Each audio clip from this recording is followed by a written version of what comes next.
If your world feels flat, if your players move from town to town without remembering where they've been, you don't need more lore. You really just need one unforgettable place. And today we're talking about how to design natural wonders and landmarks that make your world feel alive, even if you are a brand new game master. Welcome to this episode of the Bearded Nerd Podcast, where I help new players and game masters learn, play, and grow their love for tabletop RPGs. One of the fastest ways to make your world feel real isn't through history books, timelines, or complex politics. It's through place, the place that they are in. Think about the most memorable stories you've seen in movies, read in books, or experienced in real life. You probably remember the landmarks, the volcano fortress in the book, the floating city, the ancient tree, the shattered battlefield. And not because someone explained them, but because characters experienced them. Today, I'm going to show you how to design natural wonders and landmarks that create awe, inspire exploration, anchor your world emotionally, and require almost no extra prep. And we're going to do this in a way that works especially well for new dungeon masters and game masters. If you haven't already, be sure to subscribe for more dungeon master, game master, and RPG content. But without further ado, let's dive into this episode of the Bearded Nerd Podcast.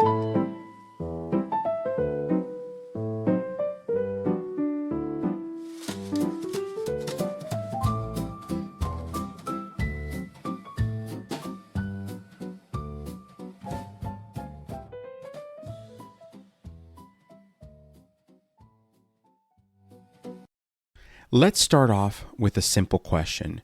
Why do landmarks matter more than lore? Oftentimes, new dungeon masters, new game masters often think that depth comes from history. But players don't remember history. They remember the moments in places. For example, when you are in a specific location, a specific landmark will draw the player's attention. That landmark will give players a sense of direction. It will create a visual anchor. It will spark curiosity and then generate adventure naturally. So when the player has the large oak tree as a landmark, they know, hey, the large oak tree is 100 meters away from the village. And it gives the players a sense of direction, map direction specifically.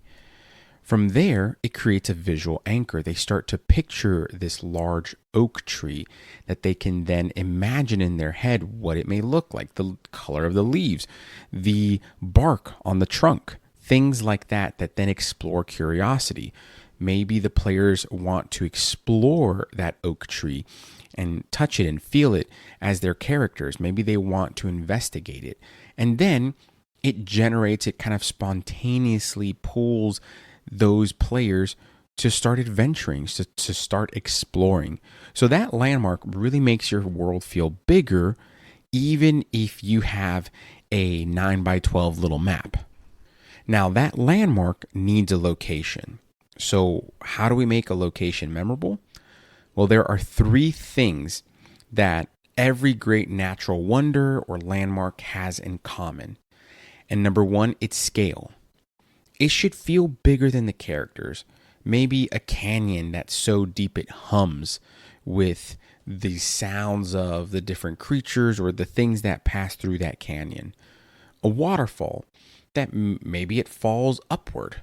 Something arcane or something natural that affects it. Or maybe there's a mountain that's split clean in half. I don't know, maybe someone or something did that. But some type of scale that, again, it really invokes a sense of wonder, and it goes back to that first part that we spoke about where the landmark will spark curiosity. It will create a sense of direction. It will be a thing, an object rather, that will inspire adventure. As an example, let's take the wall from Game of Thrones as an example.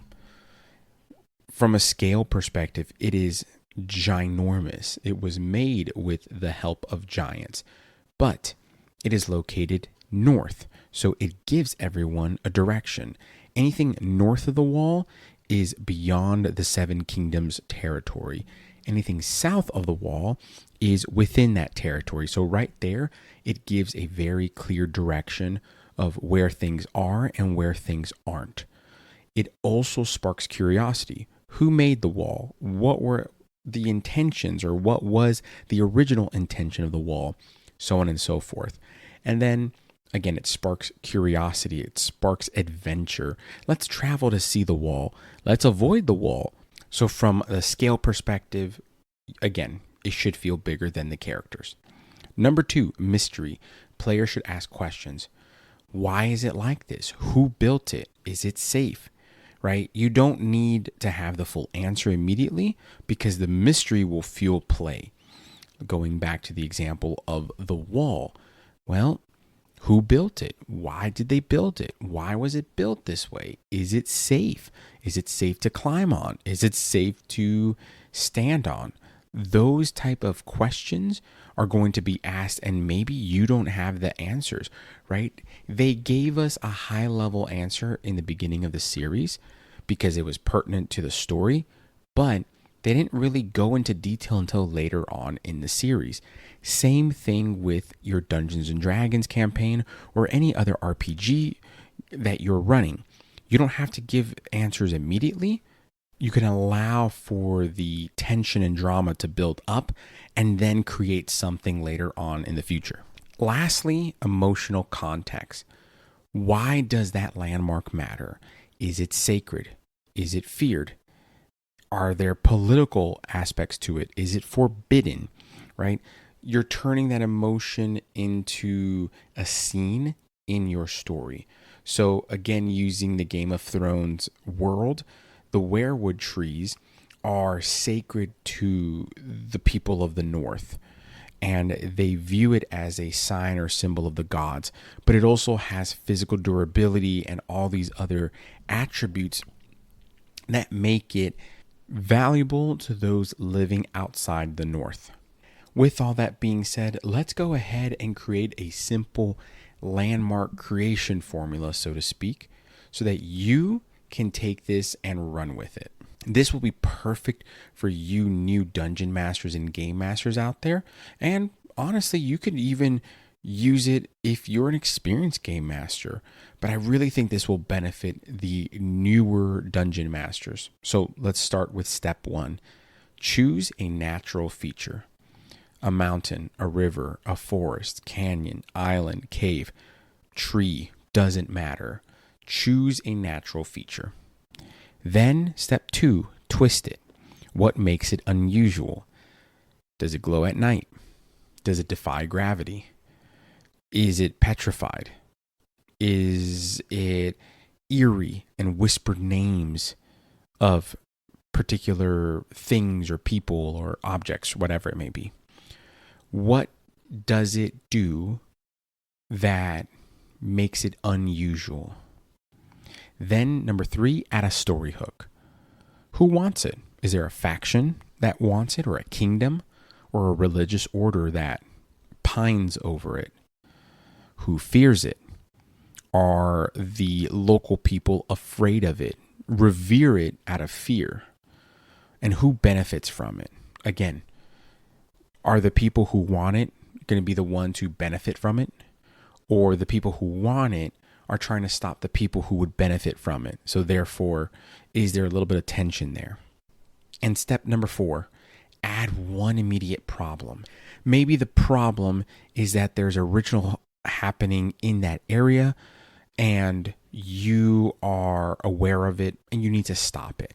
Maybe there's a storm that's building in that area and the landmark is going to be affected by it in some unnatural way. But whatever you choose to do, you actually are able to create an adventure all from just picking and creating that landmark. And in fact, I'll even do one right here, right now. So using this formula, I'm going to choose a canyon as my natural feature. And then I'm going to make it unusual. This would be step 2. I'm going to say that adventurers, NPCs, whoever, but people can hear the echoes of certain words and names that have been said in this canyon. And then step 3, which is adding a story hook. Well, it's not that no one wants this or does desire this canyon, but this canyon is the natural kind of in between location or landmark between two major cities. I would even say it's a trading route between two metropolis like cities in two different kingdoms. So if I were to reword this a little bit better, the trading route fits right into the middle of this canyon. So you have to travel through the canyon in order to get to these two different trading metropolises. Everyone benefits from this because, again, there's trade. But the immediate problem, which would be step number 4, is that there's a caravan that's trapped in that route, in that area. So a lot of people try to avoid it due to the kind of eerie supernatural echo effect. But you, as an adventuring party, have been hired to rescue this caravan and bring them back safely. And right there, I have a session or an adventure planned out. I don't know how many sessions this might take me. This could be a one shot. This could be several sessions. But I have something already done and I just took several seconds to create. But now that we've talked about that and I gave an example, I want to talk to you about how you would introduce these landmarks at your table. Oftentimes, new game masters describe the locations, in my opinion, too plainly. And I had a problem with this. I'm not going to admit it, right? I used to say, oh, you see a big tree. But what I started to do is to use the 5 senses. Incorporate the 5 senses that everyone has, for the most part, into your storytelling, into your descriptions. So instead of saying you see a big tree, you could say you see a tree so large its roots have swallowed buildings, right? Or you see this tree that is so large the roots are popping out of the ground. You smell the foliage around the leaves and the flowers that have popped up from its budding stems and limbs. You can hear the various birds and other mammals that have migrated and flocked to this large tree, and they're chirping and they're buzzing around. You can see the bees that are floating, pollinating the different flowers on this tree. And you can kind of go from there, right? So you can kind of employ those 5 senses to really describe it. This gives you sensory details. It builds and creates an emotional cue. And then it can answer questions, or it can allow you to kind of set the scene where the players know what they're getting into, right? And then once you set that scene, you let the players interact. I can say all those things. You see the giant tree, da da da da da da, and then you can say, okay, what would you like to do? Starting with you. And obviously you would point to the player you want to start with. Using this method, you are not over-explaining. You are setting the scene for them to explore. And you're doing it in a way that everyone, for the most part, can understand or interact with. But don't get overwhelmed. Don't create 20 landmarks. On the contrary, start small. You just need one landmark that will spark curiosity, that connects to a problem, and that feels just larger than life. Using the example of the great tree, you can say this large tree is slowly starting to die. The limbs on the tree rather, are starting to fall. The foliage is dying and having this weird substance on it. And you have all been sent there to investigate it, right? And if they don't do that, meaning the party, then there's some sort of consequence. Maybe there's a cultural significance to this tree that really spurs the players to go forward and adventure. So remember, if your world feels flat, you don't need more history. You just need one place. Natural wonders and landmarks give your players direction, wonder, and emotional and visual anchors. And the best part, this is easier to build than a political system or a pantheon or even a timeline.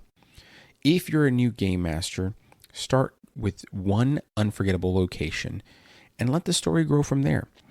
And if this episode helped you rethink your world building, share it with a fellow game master or a dungeon master, and subscribe to the podcast.